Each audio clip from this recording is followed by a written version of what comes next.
Hey guys, got a 2019 plate Mercedes CLA here. I'm going to show you how to reset the tyre pressure warning light. So on this, we're going to use the screen in front of the driver, and on the buttons, we're going to use this little black button here. So first, we're going to go press the home button, and we're going to scroll right by flicking the little black square to the right until we get to service. I'm going to press the black button in. Then we're going to flick down the black button to go down to tyres, press it in. Now, if it doesn't come up straight away with the tyre pressures like this, then you've just got to drive it around for about 2 minutes and it will come up to this screen.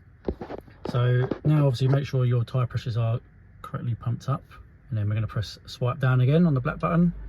It's going to say use correct pressures as new reference values. We're going to press it one more time to say OK. And now it's saying tyre pressure monitor restarted, and that's it.